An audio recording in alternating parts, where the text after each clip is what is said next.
Let's go live right now to Hamilton. This is where Prime Minister Justin Trudeau and Deputy Prime Minister and Finance Minister Chrystia Freeland are speaking. Let's listen.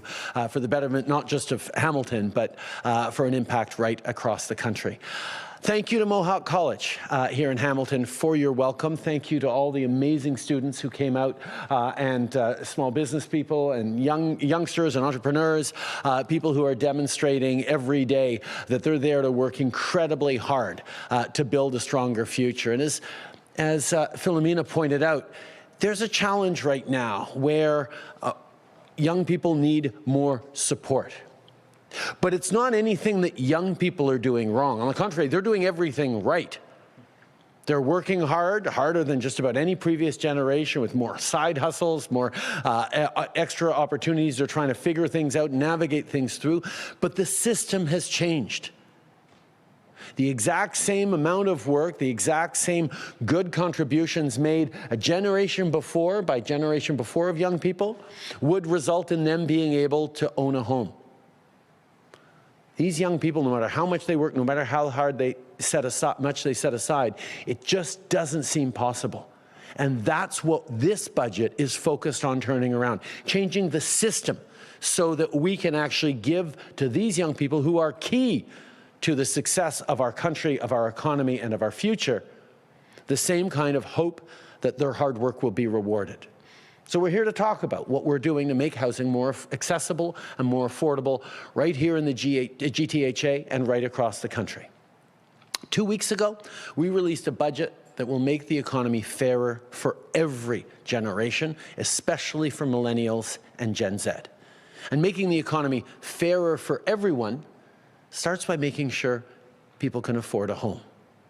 Si vous avez un bon emploi, et que vous travaillez fort, vous devriez être en mesure d'acheter une maison ou un condo. Mais ce n'est pas le cas actuellement parce que les prix sont trop élevés et le système a changé. Young people need to live with their parents for longer than ever before, or they have to have roommates for a longer period because rents are too high. When you're 20-something and you have your whole life in front of you, but you cannot picture yourself ever owning a home, that's a problem in a country like Canada. We need to change that. So today, I want to focus on some of our measures to support both renters and first-time home buyers. For young people who want to buy a home for the first time, we know how challenging it can be to get into the housing market. To support them, we've already launched the First Home Savings Account, and close to 750,000 Canadians have now opened an account. In our budget, we're also increasing the RRSP withdrawal limit from $35,000 to $60,000 so that first-time homebuyers can save up $25,000 more for their down payment faster. Dans notre budget, on fait passer de 35 000 à 60 000. We passed from 35,000 to 60,000 for the first-time home buyers program so that first-time buyers can save faster. What used to work for RRSP withdrawals for home buying was that you needed to start repaying within 2 years. But now we're temporarily extending that grace period to 5 years because of the pressures people are feeling right now. And for those who've had a hard time building a credit score so they can eventually get a mortgage, we're calling on banks, fintechs, and credit bureaus to allow your rental history to be taken into account in your credit score. I mean, think about it. Young people right now are paying a larger proportion of their monthly incomes on rent than any generation before, and more of them are renting. And that's money they're paying regularly, like clockwork, every month, and getting no credit for it in the bigger picture. Well, if you're paying every month a rent of $2,000 or $1,500 or whatever it is, you should be able to have the bank look at that and say, wow, you've been a diligent and responsible renter for the past years. We're more comfortable offering you a better, bigger mortgage sooner because you've proven yourself to be reliable. That's something that we can do, and that's something that we're making happen right now. En plus d'aider ceux qui veulent devenir propriétaires, to helping those who are looking to be homeowners, we're also protecting renters. Short-term rentals to the long-term market. We're cracking down on short-term rental operators that don't comply with the relevant provincial, or municipal laws. And to support these efforts, we'll launch a $50 million short-term rental enforcement fund. Mayor Horwath, Andrea, I know that Hamilton recently passed a first-of-its-kind law focused on protecting tenants against rent evictions. Thank you for leading the charge on renter protection locally, and you can count on the federal government to be here as a partner on housing and on protecting renters. La crise du logement est complexe. Crisis is complex. The only way that we can solve it is to adapt several responsible solutions. Solutions to help renters, solutions for those who are seeking to be homeowners. Some of these measures that I just mentioned were tabled in the House of Commons, including an extension on the ban on foreign buying of Canadian homes by an additional 2 years. Unfortunately, true to form, Pierre Poilievre has already said that the Conservative Party will vote against these housing measures. So it sort of begs the question, what exactly is it that he's against? Is it that they don't want young people to be able to withdraw more money for their RRSP to buy a first home? They don't want to extend the ban on foreign buying of Canadian homes? They don't want to provide extra support for renters who are vulnerable in this high-pressured market? I'm curious because they keep pretending that they take housing seriously, but really they don't. Notre gouvernement va continuer. Our government will continue to work hard every day to make housing more affordable so that each generation has a fair and equal chance at success. Thank you for being here today. I now have the pleasure of passing the floor to Minister Freeland. We've been listening to Prime Minister Justin Trudeau, who's in Hamilton. He's joined by Deputy PM and Finance Minister Chrystia Freeland. They're making announcements about housing and additional supports for renters and first-time home buyers, which includes increasing the RRSP withdrawal limits. So right now, we're going to go back to Hamilton. This is where Prime Minister Justin Trudeau is joined by Deputy PM Chrystia Freeland. They're taking some questions from reporters right now. Let's listen. Go on out after university or college and lead the world are a core part of what campuses are all about. At the same time, we need to make sure that as part of that, everyone can feel safe on campus. Whether you're a Jewish student, whether you're Palestinian, whether you have strong feelings on one side or the other. And on that, we have to trust both universities to manage their campuses right and local police of jurisdiction to do their work to make sure that everyone is safe. Follow up.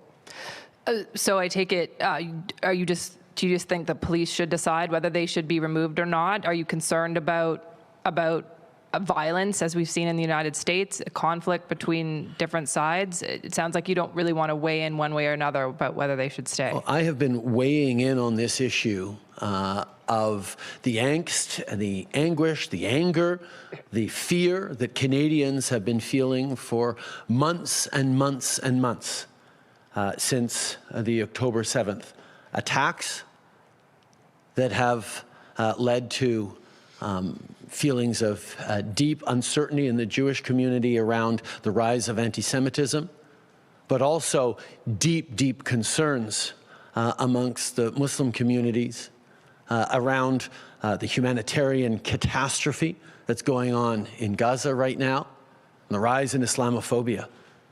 These are things that are challenging for a diverse and pluralistic society like Canada to deal with, but we must, and we do that through conversations, we do that through making sure that everyone is protected, that laws are enforced, that people take on their responsibilities to create spaces for conversation in which everyone can feel safe. And nowhere is that more important, that everyone can feel safe, having a full range of conversations and debate and dialogue and challenges than on university and college campuses. Next question. Samantha Beatty with CBC.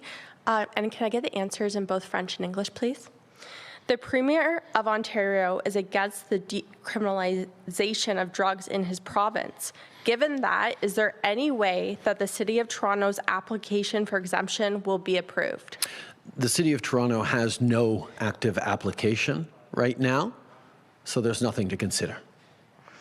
Health Canada is reviewing BC's request for a ban of drug use in public spaces. Given how serious the problem is, how urgent is it for that request to be approved? We have, from the very beginning, worked closely with the government of British Columbia as they wanted to move forward on a pilot project.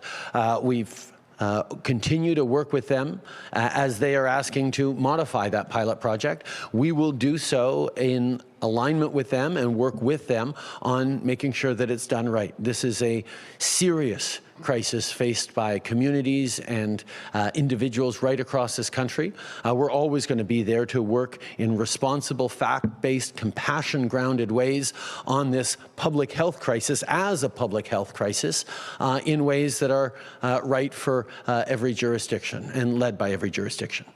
Et en français, il n'y a aucune In French, application active maintenant. there is currently no active application open from Toronto, so there's nothing to consider. And we will always be there to work together with communities so that we can find ways to respond to the opioid crisis, which is very real and troubling across the country. We are there to work in partnership with BC, which has proposed a pilot project, and we were there to work with them, and we will continue to work with them as they now are seeking to modify that pilot project. Clarification for the first question about Toronto. So they don't have one now, but if they did submit one, would that ever be approved given Premier Ford's stance on it? The proposal in British Columbia of a few years ago also had a proposal from the City of Vancouver.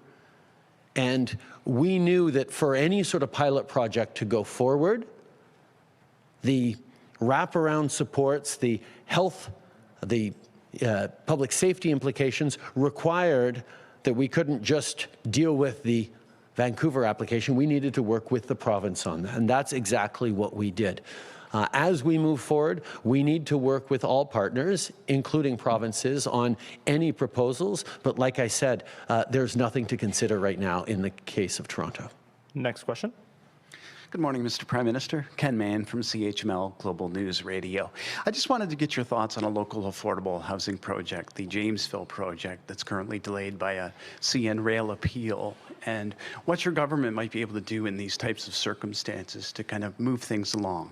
Well, one of the things that we chose to do was work directly with municipalities like Hamilton that are willing to be ambitious about how they're tackling the housing challenges and crisis. So that means faster permitting, less red tape, more densification, and quite frankly, significant amounts of funds. We're talking about $93.5 million to Hamilton so that they can solve some of the challenges around housing.